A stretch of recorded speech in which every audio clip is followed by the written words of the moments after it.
Bu Yuli minta anak-anak untuk bangkit berdiri. Kita akan menyanyikan sebuah lagu Hatiku Percaya. Anak-anak yang ikut gerakannya Bu Yuli dan Bu Yati ya.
Terima kasih karena Tuhan Yesus telah memberikan kami berkat kesehatan Bapak. Pada pagi hari ini kami ingin memulai ibadah ini. Kiranya Tuhan Yesus berkati ibadah pada pagi hari ini dari awal, pertengahan hingga akhirnya dengan penuh semangat dan dengan keadaan sukacita. Di dalam nama Tuhan Yesus kami telah berdoa dan mengucap syukur. Haleluya. Amin.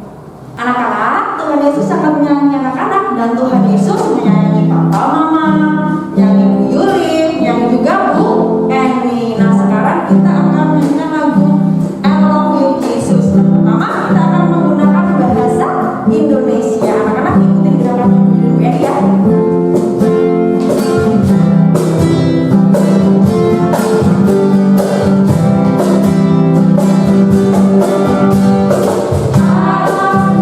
Cinta Yesus dalam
Selamat pagi anak-anak, bagaimana kabarnya hari ini? Pagi hari ini kita bersyukur ya kepada Tuhan, kita bisa bertemu lagi dalam kebaktian online. Sebelum kita beribadah, mari kita berdoa terlebih dahulu. Bapa yang baik yang kami sembah dalam nama Tuhan Yesus, terima kasih Bapa untuk kebaikan-Mu ketika Tuhan memberkati kami sepanjang malam kami boleh beristirahat. Pagi hari ini Tuhan kami akan kebaktian online. Tuhan tolong berkati kami supaya kami boleh mendengarkan firman-Mu dengan baik. Kami boleh melakukannya untuk menyenangkan hati-Mu. Berkati kami Tuhan supaya kami memiliki hati yang siap untuk belajar dan diajar oleh kebenaran firman-Mu. Terima kasih Tuhan, dalam nama-Mu Tuhan kami berdoa bersyukur. Amin. Anak-anak, siapkan Alkitab, duduk yang baik, kita akan mendengarkan firman Tuhan. Di sebuah kota hiduplah dua orang yang bersahabat, yaitu Eni dan Yuli. Mereka selalu bersama-sama dalam suka dan duka. Pada suatu hari, mereka berjanji untuk bertemu di suatu tempat. Halo Yul, kamu di mana? Aku dari tadi nih di sini. Iya, sabar, aku masih di jalan. Oh, ya udah deh, hati-hati ya. Dah. A few moments later. Yul, aku di sini. Dan mereka pun mulai Iya, bekerja. kita mulai kerja karena waktu kita udah gak banyak. Maaf ya, aku telat. 8 hours later. Akhirnya beres juga kan kerjaan kita. Oh ya, mana janji kamu? Katanya mau kasih aku sepatu. Oh iya ya, emang aku janji ke kamu ya? Loh, kemarin kamu beli 2 sepatu kan? Mau kasih aku 1. Mana? Ya, maaf ya Yul. Soalnya sepatunya aku udah kasih ke adik aku. Ih, gimana sih? Kamu mau gak tepatin janji? Males deh. Ya udah deh, aku pulang aja kalau gitu.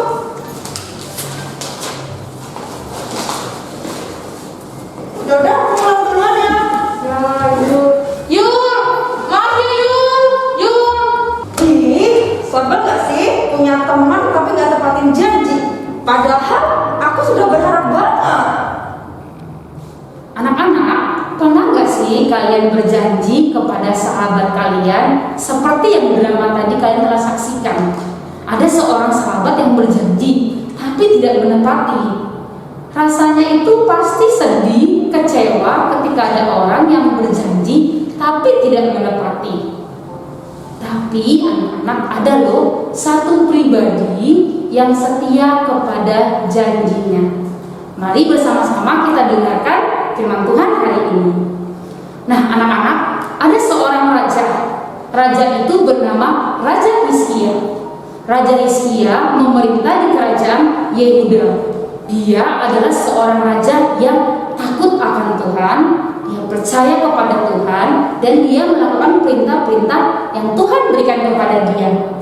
Apakah kalian seperti Raja Hizkia yang selalu percaya kepada Tuhan, selalu mengikuti perintah-perintah Tuhan? Nah, satu kali ada utusan dari kerajaan Asyur. Ada utusan dari Raja Asyur. Ya, utusan ini datang bersama tentara yang besar, tentara yang banyak. Ya, utusannya datang ke Yerusalem. Ya, menurut kalian bagaimana ya situasinya? Pasti menakutkan, pasti menegangkan. Kenapa? Karena yang datang bukan cuma utusannya, tapi juga tentara yang besar.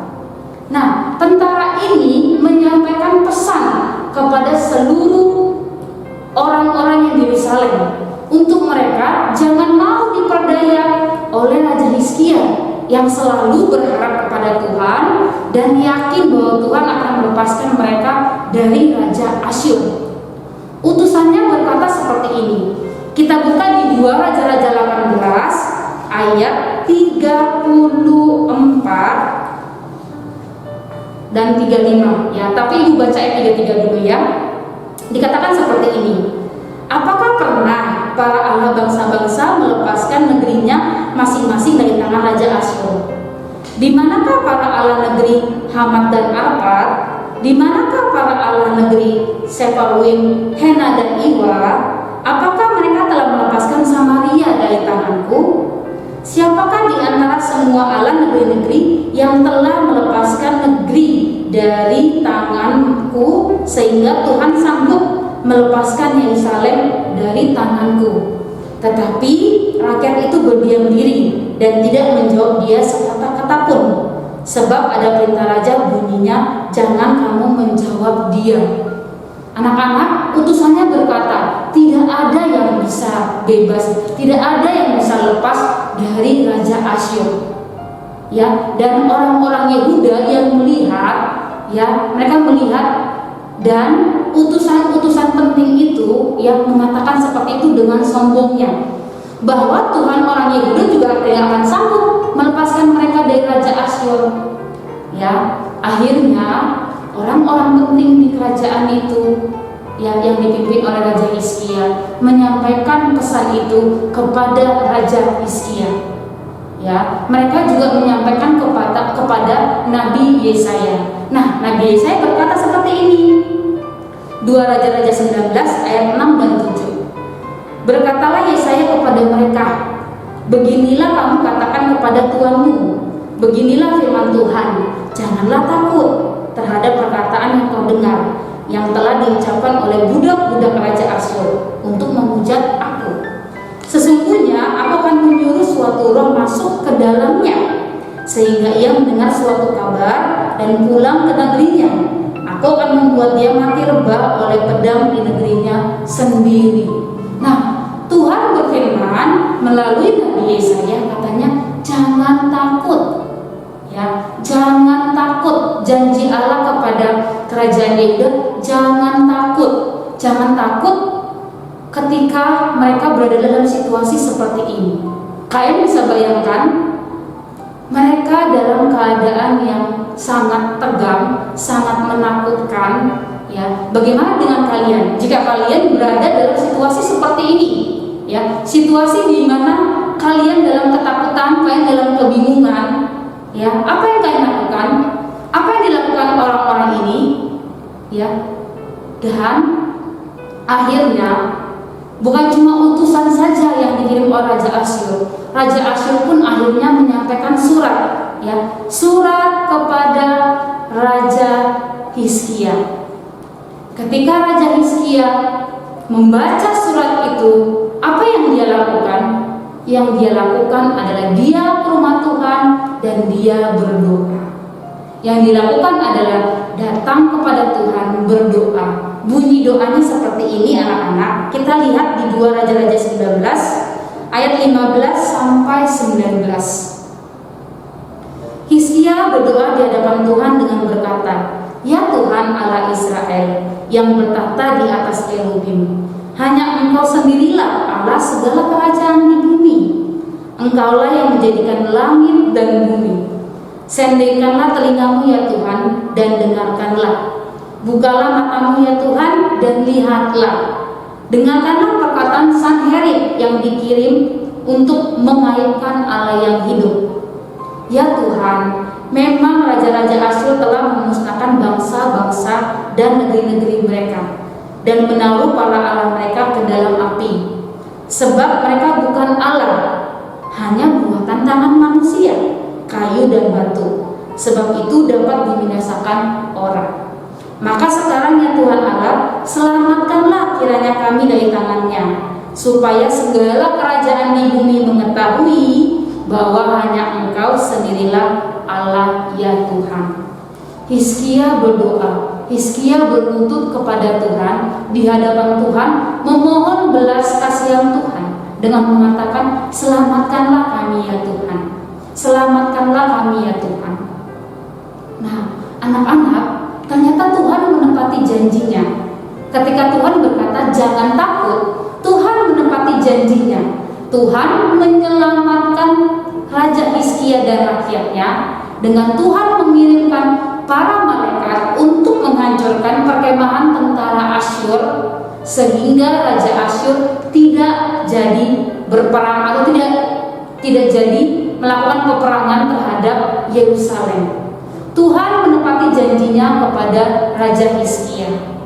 Anak-anak, bersyukur sekali kepada Tuhan bagaimana Tuhan menepati janjinya kepada Raja Hizkia. Raja Hizkia pun berharap dengan sabar menanti janji Tuhan. Raja Hizkia berserah dan berdoa berlutut kepada Tuhan. Anak-anak, kita juga sebagai orang percaya, kita harus hidup dengan setia menanti janjinya Tuhan. Karena Tuhan pribadi yang setia menepati janjinya. Salah satu janjinya yaitu janji keselamatan, yaitu melalui pengorbanan Yesus di kayu salib. Seringkali kita sebagai manusia suka berjanji kepada orang lain, bahkan kepada Tuhan sendiri. Tapi seringkali pun kita lupa, kita lalai dengan berbagai alasan kita tidak menepati janji kita, baik kepada Tuhan maupun kepada sesama. Pasti rasanya kecewa, pasti rasanya sedih. Tetapi berbeda dengan Allah. Allah adalah pribadi yang setia dengan janjinya. Allah adalah pribadi yang selalu menepati janjinya sesuai dengan waktunya.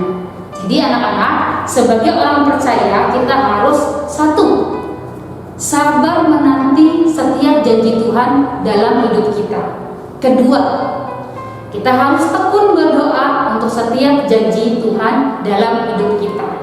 Ketiga, kita membaca Alkitab untuk memahami apa janji Tuhan dalam hidup kita. Dan yang keempat, kita harus bersyukur untuk setiap janji Tuhan yang diberikan kepada kita. Sebagai orang percaya juga, mari kita belajar untuk setia kepada janji kita, baik kepada Tuhan maupun kepada sesama. Setia dari janji-janji kita yang paling kecil yang bisa kita lakukan. Ya, anak-anak kalau berjanji kepada Tuhan, Tuhan saya berjanji untuk tidak mencontek, Tuhan saya berjanji untuk tidak berbohong. Lakukanlah itu. Atau janji kepada orang tua, kepada mama dan bapak. Mama, papa, saya berjanji untuk tidak malas belajar. Saya berjanji untuk tekun belajar. Saya berjanji untuk menjaga adik. Saya berjanji untuk membantu mama membersihkan rumah. Lakukanlah itu, ya. Apapun yang kamu lakukan, ketika kamu menepati janji, yang disenangkan adalah Tuhan dan orang lain. Jadi anak-anak, mari kita belajar untuk bisa juga menepati janji kita. Nah, demikian firman hari ini. Mari kita berdoa bersama-sama. Bapa yang baik, kami mengucap syukur kepada Tuhan ketika Tuhan memberkati kami. Boleh kami belajar percaya bahwa Tuhan adalah pribadi yang setia untuk setiap janji Tuhan dalam hidup kami. Ajarkan kami menjadi pribadi yang percaya kepada setiap janji Tuhan dalam hidup kami, dan kami juga mau belajar Tuhan menjadi pribadi yang setia kepada janji kami. Tolong kami Tuhan, meskipun kami dalam masa pandemi ini, kami juga boleh belajar untuk setia kepada Tuhan dan kepada orang lain ketika kami memberikan janji kami. Tolong kami ya Tuhan, kami pribadi yang lemah, kami pribadi yang gak mampu, supaya kami dimampukan oleh Engkau. Dalam nama Tuhan Yesus kami berdoa, amin. Nah anak-anak, demikian hari ini firman Tuhan hari ini. Ingat anak-anak, Tuhan adalah pribadi yang setia dengan janjinya. Nantikanlah dalam hidupmu. Sampai jumpa ibadah minggu depan. Tuhan Yesus memberkati. Anak-anak, seperti kita tahu Tuhan